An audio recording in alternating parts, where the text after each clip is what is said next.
Hello港圈迷們，我係港妹啊，歡迎鎖定我嘅頻道。港圈秘聞、明星往事、內幕通通拿捏晒，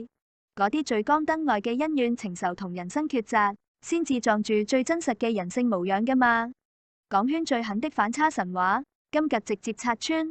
好多人追捧後世港星、偶像天團，卻不知道60年代碾壓全港、登頂頂流的初代女團，正是大名鼎鼎的邵氏七公主。佢哋7位少女年小爆紅，霸屏粵語長片，顏值演技雙在線，手握頂配人生開局，是基代港人的頂級青春回憶。當年所有人都篤定呢7位熒幕公主注定富貴安穩，一生順遂，但現實狠狠打臉，巔峰有多炸裂，晚年就有多慘烈。數十年光陰流轉，7人命運徹底兩極分化，結局天差地別。有人晚年抗癌喪夫，孤苦終老；有人婚姻破碎，負債破產，日度輕生；有人風光落寞，有人黯淡消亡。最顛覆三觀嘅係，當年全隊最細、最靈氣、最被看好的細妹，半生坎坷，慘到令人鼻酸，堪稱7人之中最大遺憾。明明個個手握王炸人生，為何大半人落得悲情收場？頂級光環之下，到底撞住多少不為人知的血淚劫難？今日港妹撕碎懷舊濾鏡，深度拆解七公主真實興衰，帶你看透港圈最殘酷的人生真相。首先係大家姐馮素波，作為7人之中的大姐，佢一直秉持住踏實穩重的性格，人生相對平穩，卻都逃唔過晚年劫難。馮素波出身演藝世家，父親係知名導演馮峰，自帶行業資源與人脈，早年參演大量經典港片，80年代加入亞視，90年代轉戰 TVB， 多年來默默深耕演藝圈，從不炒作，低調拍戲。對比其他姐妹的大起大落，佢嘅前半生算得上安穩順遂，細水長流。可命運從來唔會偏愛任何人，晚年的馮素波接連遭遇雙重重擊，相伴40載的丈夫蘇文雄，二人婚後恩愛和睦，相守多年，係圈內公認的模範夫妻，卻突然因為心臟病爆血管不幸離世。突如其來的喪夫之痛，讓晚年的佢瞬間孤身一人，受盡離別煎熬。本以為歲月已然足夠殘酷，厄運卻再次找上門。丈夫離世之後，馮素波身體持續亮紅燈，後續檢查直接查出大腸腫瘤，需要立刻做手術切除1/5的大腸。手術同術後康復，耗費大量精力同積蓄。好多人睇到佢近年依舊活躍熒幕，拍戲狀態硬朗，卻唔知道佢默默扛住咗喪夫、抗癌、手術的多重打擊。傳統觀點認為，人生晚景最珍貴的就係安穩健康，有人相伴。而馮素波晚年接連失去摯愛，對抗病痛，卻從未放棄拍戲，從未消極擺爛。很多粉絲喺佢康復復出後，都感覺佢狀態愈發從容堅韌，呢種逆境自強的心態，確實難得。第2位二家姐沈芝華，佢係7公主之中最低調、最淡出大眾視野的一位。早年佢憑借清甜長相、靈動演技走紅，熒幕氣質溫婉可人，人氣一度居高不下。但佢性格淡泊名利，唔貪戀娛樂圈的浮華名利，喺事業巔峰期選擇急流勇退，早早淡出影視圈，專心回歸家庭，相夫教子。相比其他姐妹的風波不斷、跌宕起伏，沈芝華的人生少咗好多大風大浪，一生低調安穩，遠離紛爭。也正因為太過低調，後期幾乎冇任何熒幕曝光，冇新聞熱度，漸漸被新一代觀眾遺忘。有人覺得佢平庸可惜，浪費咗巔峰天賦，但喺港妹睇嚟，喺大起大落的港圈之中，遠離名利紛爭，平安順遂過完一生，其實都係一種難得的福氣。第3位三家姐陳寶珠，當年係港圈頂流玉女，人氣一度碾壓一眾同期女星，堪稱全民初戀。佢戲路極廣，演技自然，無論是古裝片、時裝片都輕鬆駕馭，熒幕形象清純乖巧，深入人心。當年粉絲遍佈全港，熱度完全不輸而今天后的級別。但佢嘅人生缺陷，從來唔係事業，而係感情。陳寶珠一生情路坎坷，愛恨糾纏，年少沉浸娛樂圈浮華，遇人不淑，感情之路屢屢受挫，多次經歷無果之戀，終生未能擁有安穩順遂的親密關係。事業上佢早早站穩腳跟，名利雙收，可感情上常年孤獨漂泊，無人相守，一輩子看似風光無限，實則半山孤獨。晚年嘅佢極少公開露面，慢慢淡出大眾視野，昔日頂流光環徹底褪去，只留經典作品流傳港圈史冊。呢種事業圓滿、情感缺陷的人生，其實都係好多藝人的真實縮影。擁有萬眾追捧的名氣，卻留不住平凡簡單的幸福，不禁讓人唏噓。第四位四家姐蕭芳芳，絕對係七公主之中人生翻差最大、最具傳奇色彩的一位，堪稱低開高走、逆風翻盤的典範。好多人只記得佢晚年已疾纏身、聽力受損，卻唔知道佢係七人之中成就最高、格局最大的一位。蕭芳芳同樣童星出道，年小爆紅，天賦出眾，熒幕表現力極強，早年手握無數經典作品。但佢從來唔滿足於娛樂圈的固有光環，深知容顏易老，流量易碎，唯有學識同能力先能終身傍身。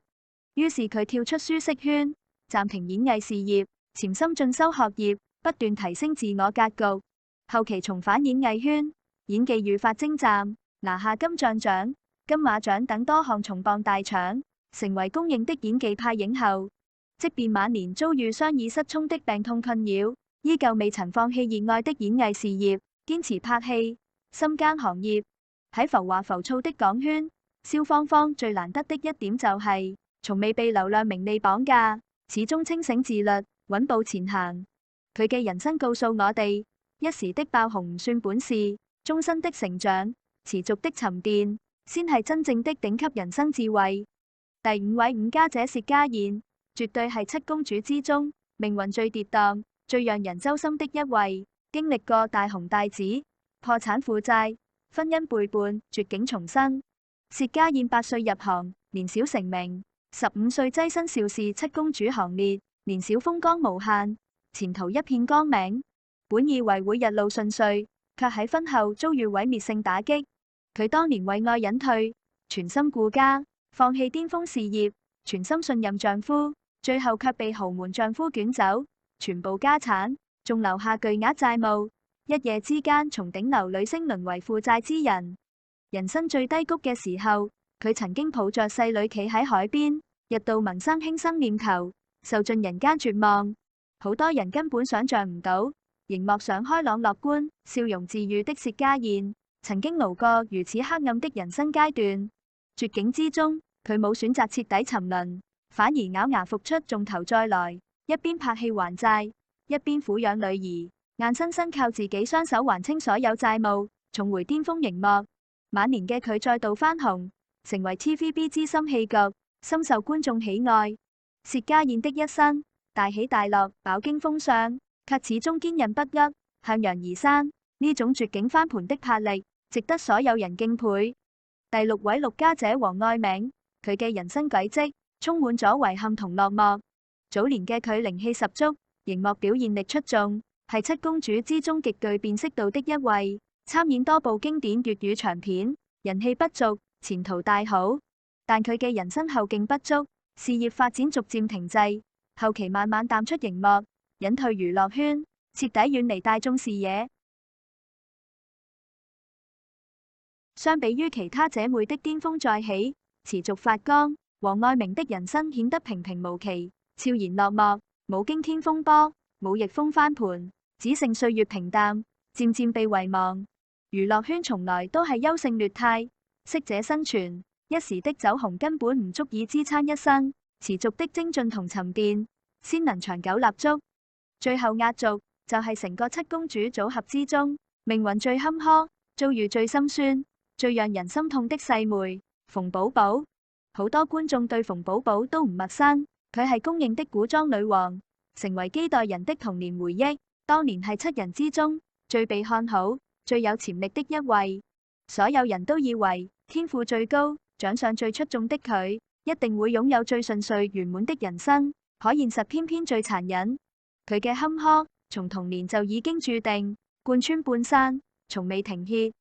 馮寶寶自3歲就被生父當成專屬搖錢樹，從小被逼高強度拍戲，全年無休，日夜趕工，完全冇童年，冇玩樂，冇正常的成長時光。同齡人仲在父母呵護下長大，佢已經日日拋喺片場，拼命拍戲賺錢，所有收入全部被父親掌控，揮霍，自己一分一毫都留唔低。從小缺失親情，缺失關愛，缺失自由，一生都在被原生家庭壓榨、捆綁、消耗。長期壓抑的童年經歷，讓佢性格敏感脆弱，極度缺愛，為日後的人生悲劇埋下深深伏筆。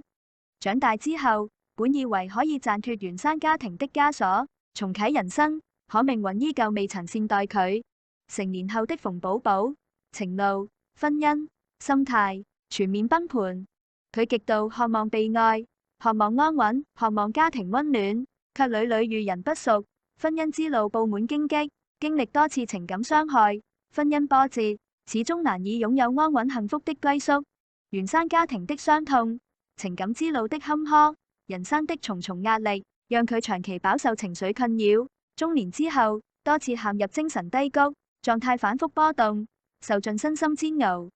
對比其他6位姐姐，有人晚年安穩，有人逆風翻盤，有人病痛卻有人陪伴，唯獨馮寶寶自幼被至親壓榨，長大被感情辜負，一生都在治癒童年，對抗苦難，修補傷痛。明明擁有最頂級的天賦，最驚豔的熒幕顏值，最絕佳的事業開局，卻因為原生家庭同命運捉弄，活成咗7人之中最心酸、最悲情的一位。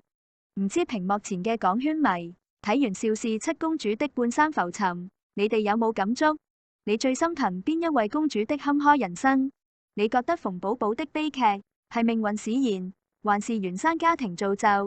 歡迎評論區留言傾偈，分享你嘅睇法。覺得呢期乾貨真實，夠晒走心，記得點讚收藏，轉發俾身邊朋友。